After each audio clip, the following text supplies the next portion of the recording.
Todos amados irmãos, com a graça e a paz de nosso Senhor Jesus Cristo, sejam muito bem-vindos à quarta aula de Teologia, a qual o assunto iremos ver mais uma perguntinha sobre Teologia Natural. Vamos lá?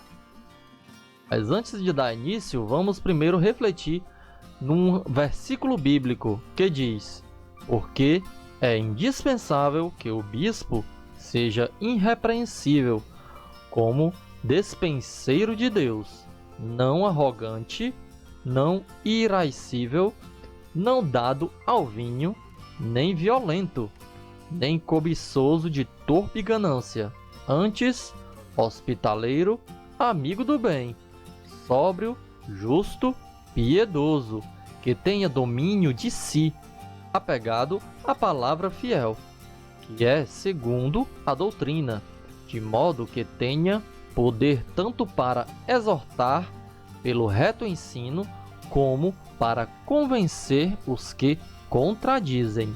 Tito, capítulo 1, do verso 7 ao 9. Oremos. Pai Santo e Pai Eterno, nos guia pelos caminhos da salvação, nos guia por Tua infinita sabedoria.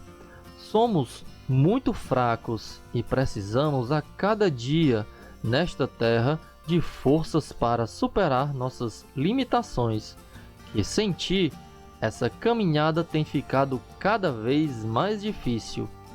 Vem, Senhor Jesus, fazer parte de nossas vidas. Te imploramos que retires o que não é de Teu agrado e nos faz cada dia servos humildes e fiéis a Ti. Muito obrigado por mais esta oportunidade de estar conversando mais uma vez contigo. Que se faça Sua vontade em nossas vidas. Amém. Vamos agora recapitular o que vimos na aula anterior. O que é teologia, onde usar, como entendê-la e suas divisões. Ficou curioso? Dá uma olhadinha no card da aula anterior, aula de número 3, até para entender melhor sobre o assunto que iremos tratar. A palavra teologia é corretamente usada? A teologia pode ser provada? Quais os tipos de teologia? Teologia natural e sobrenatural. Se originou com Tomás de Aquino, que definiu a teologia natural como sendo a capacidade do homem compreender certas verdades sobre Deus, baseando exclusivamente pela natureza, e a teologia sobrenatural, que se trata da revelação de Deus ao homem, e unicidade ou unidade da teologia. Nós focaremos na teologia natural nesta aula. Nesta aula, o que veremos? Se é possível admitir uma teologia natural. Vamos entender alguns conceitos relacionados à teologia natural. O que é teologia natural? Como já vimos, vamos reforçar o que já vimos. Segundo o professor Alistair McGrath, a teologia natural, primeiro, é o ramo da filosofia que investiga o que a razão humana, sem a ajuda da revelação, pode nos dizer a respeito de Deus. Então, baseia-se de experimentos, de estudo e de conclusões da razão humana para entendermos quem é Deus e realmente os seus propósitos sem participação da revelação divina. Segundo, é uma demonstração ou afirmação da existência de Deus baseada na regularidade e complexidade do mundo natural. Então, através do mundo, provamos a existência de Deus e sua soberania. Terceiro ponto é o resultado intelectual da tendência natural da mente humana para desejar ou ser inclinado em direção a Deus. 4. É a exploração de uma analogia ou de uma ressonância intelectual entre a experiência humana da natureza, de um lado, e o evangelho cristão, de outro. Quinto ponto é uma tentativa de demonstrar e as descrições puramente naturalistas do mundo e as realizações das ciências naturais são intrinsecamente deficientes, e é necessária uma abordagem teológica para dar uma interpretação abrangente e coerente da ordem natural. E sexto ponto, deve ser entendida principalmente como uma teologia da natureza, ou seja, como uma compreensão especificamente cristã do mundo natural, refletindo os pressupostos fundamentais da fé cristã, o que deve ser contrastado com os relatos seculares ou naturalistas da natureza. Agora vamos ver os tópicos que iremos estudar nesta aula. Estabelecimento da questão. A teologia natural se prova por meio de Romanos 2,14, pela experiência universal, pela instituição das religiões e fontes de solução. Foi extraída do livro Compêndio de Teologia Apologética de François Turretini. Iremos trabalhar a terceira pergunta das 14, se é possível admitir uma teologia natural. Estabelecimento da questão. A questão não diz respeito à teologia em geral, mas particularmente à teologia natural. Tampouco diz respeito àquela que andava em Adão antes da queda, pois aquela que estava nele é suficientemente evidente à luz da imagem de Deus, segundo a qual ele foi criado, antes e sobre o que restou depois da queda. A questão não é se pode admitir a teologia natural, a qual entra em ação assim que uma pessoa nasce, como o ato da vida em alguém que vive ou do sentimento em alguém que percebe que respira. É certo que nenhum conhecimento real nasce conosco, e nesse aspecto a pessoa se assemelha a uma tábua rasa. Antes, a questão é se pode admitir tal teologia, pelo menos com respeito ao princípio e ao potencial, ou se pode admitir uma tal faculdade natural implantada no homem que seja capaz de tornar manifesta a sua força e espontaneamente em todos os adultos dotados de razão, abarcando não só a capacidade de entendimento, mas também os primeiros princípios naturais do conhecimento, dos quais se deduzem conclusões tanto teóricas quanto práticas, o que sustentamos.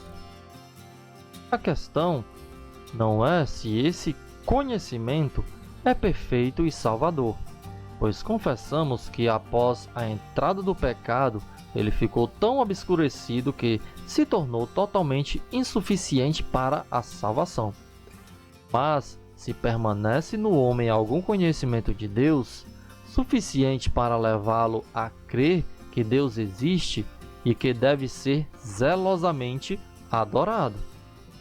Nossa controvérsia aqui é com os socinianos, que negam a existência de uma teologia natural ou conhecimento de Deus, e sustentam que o que pode parecer isso em parte fluiu da tradição transmitida desde Adão e em parte de revelações feitas em diferentes épocas. Os ortodoxos, ao contrário, uniformemente ensinam que há uma teologia natural em parte inata, derivada do livro da consciência por meio de noções comuns, e em parte adquirida, extraída do livro das criaturas discursivamente, e o provam com os seguintes argumentos. A teologia natural se prova por meio de Romanos 2,14.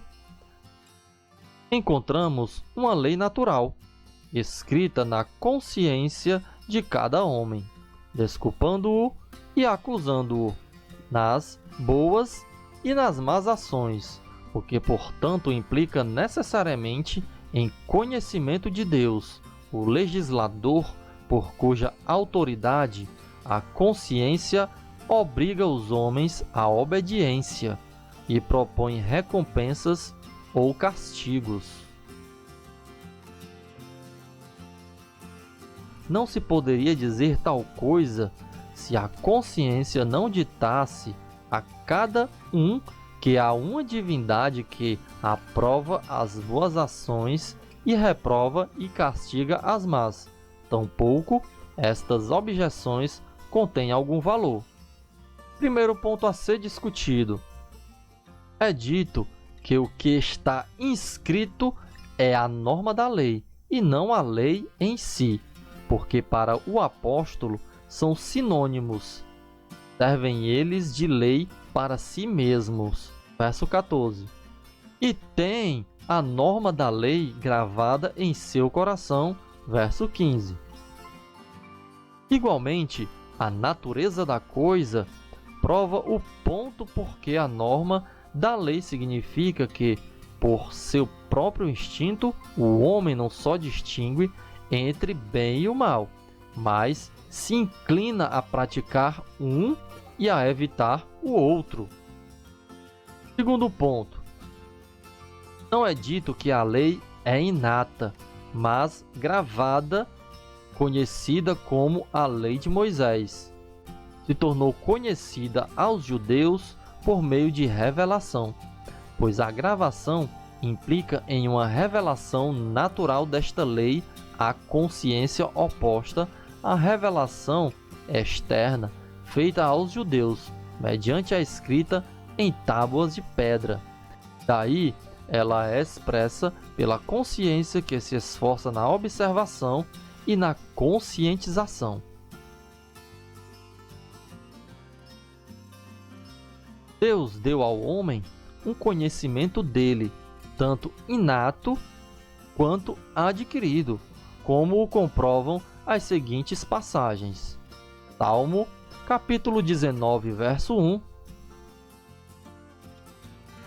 Atos, capítulo 14, verso 15 ao 17. Atos, capítulo 17 e 23. E Romanos, capítulo 1, verso 19 e 20.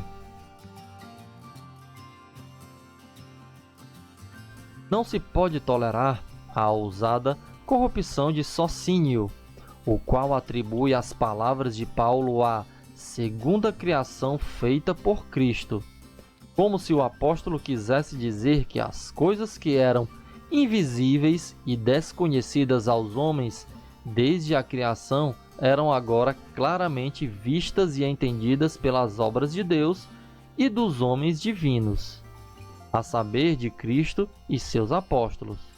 Pois as palavras de Paulo e todo o contexto declaram em alto e bom som que ele fala da primeira criação, pois deseja provar que os perversos contra quem a ira divina se revela do céu, no verso 18, retém a verdade pela injustiça, ou seja, as verdadeiras noções de Deus contidas na revelação natural, o que é demonstrado no versículo 19.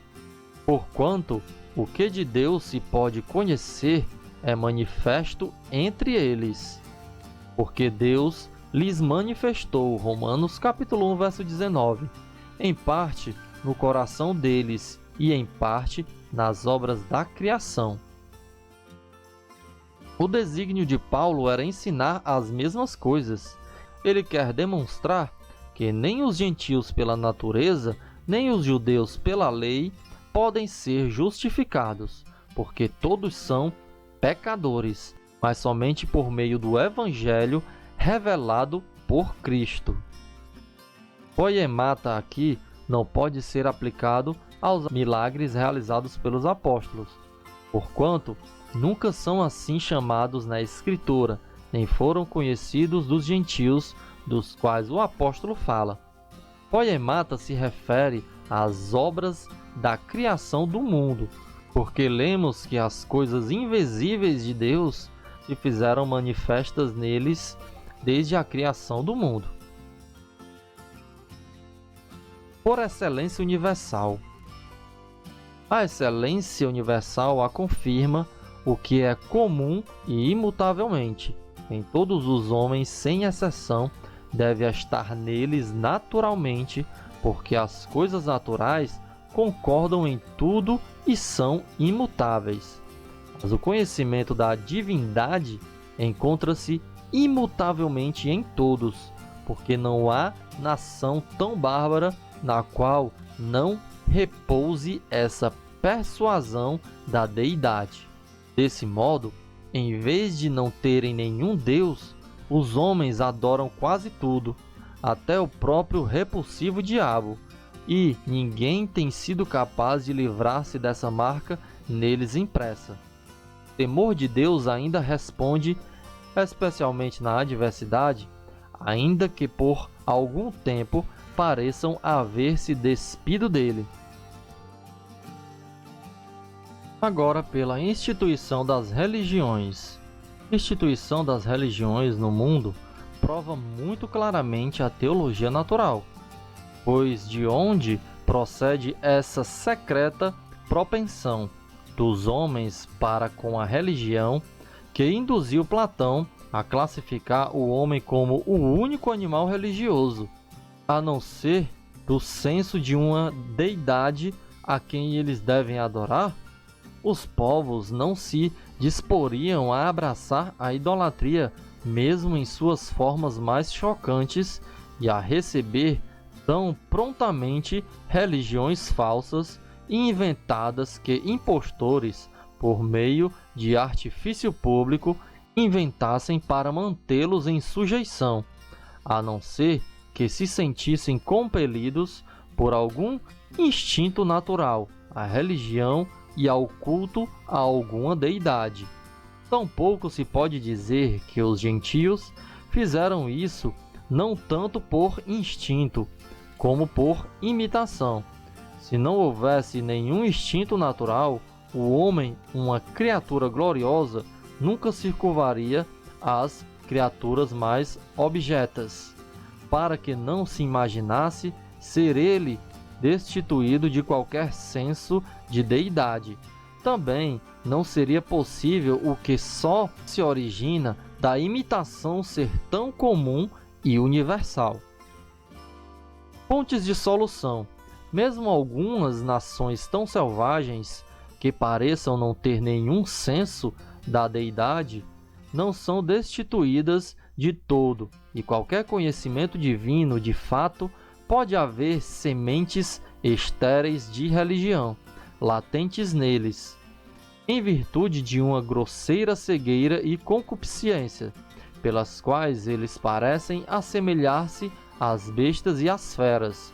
Ainda permanecem neles, embora Jean de Lary, da Burgúndia, observe que nenhum Deus seja reconhecido entre eles, não obscuramente notifica que há neles traços de deidade, quando nos informa que eles têm seus caraibais ou sacerdotes que acreditam ser capazes de comunicar bravura bélica e produzir todos os frutos da terra, por seu suposto intercâmbio com os espíritos e por sua crença, porque as almas dos virtuosos, após voarem para os píncaros dos montes, os guiarão a uma vida jubilosa com deleites perpétuos nos muitos jardins de prazer, enquanto que as dos perversos serão arrebatadas para o Stigna, nome que dão ao diabo, e viverão com ele em eternos tormentos. Não é repugnante o fato de que uma e a mesma coisa, numa relação diferente, seja conhecida pela luz da natureza e crida pela luz da fé, como a que se deduz apenas obscuramente por ser defendida, mas indubitavelmente pela outra. Assim, sabemos que Deus existe, tanto pela natureza quanto pela fé. Daquela obscuramente, mas desta seguramente. O conhecimento especial da verdadeira fé pela qual os crentes dão graças a Deus e têm acesso a ele, e da qual Paulo fala. Não exclui, mas pressupõe o conhecimento geral da natureza. A mente humana é uma tábua rasa, não absolutamente, mas relativamente no que concerne à argumentação discursiva e ao conhecimento dianoético, adquirido necessariamente por inferir uma coisa de outra, mas não no que diz respeito ao conhecimento apreensivo e intuitivo, pois ainda, segundo Paulo, a norma da lei está de tal maneira escrita no coração dos gentios que eles cumprem por natureza as coisas contidas na lei. Daí haver duas inscrições no coração do homem, uma de Deus no remanescente de sua imagem e a lei natural, outra do diabo por meio do pecado. A teologia natural pode variar em diversos temas e do discernimento intelectual, pois ela depende do homem para que se possa colocar em prática. Mesmo que o conhecimento de Deus seja natural, nenhum mortal pode negar sua existência. Se algum o negar, terá agido assim não tanto por ignorância, quanto por perversidade, convencendo-o sua própria consciência, como Davi testifica dos ateus que derramavam desprezo sobre o povo de Deus. Em Salmo, capítulo 14, do verso 4 e 5. E Paulo assevera dos filósofos em Romanos, capítulo 1, verso 18 e 19, ensinando que retinhas a verdade, ou seja, as verdadeiras noções de Deus, pela injustiça. Portanto, a razão para a negação não era tanto uma absoluta ignorância de Deus, quanto a corrupção e perversidade dos homens, sufocando o conhecimento implantado e quase o destruindo, a fim de que pudessem pecar mais livremente. Não se esqueça de se inscrever como forma de gratidão. Também ative o sininho para receber novos vídeos de antemão. Deixe seu like para ajudar o canal a crescer. Também comente com sugestões e o que achou do vídeo e coloque também suas dúvidas. Compartilhe para pessoas que estejam precisando deste conteúdo. E que a graça e a paz de nosso Senhor Jesus Cristo esteja sempre conosco e Cristo exaltado. Muito obrigado!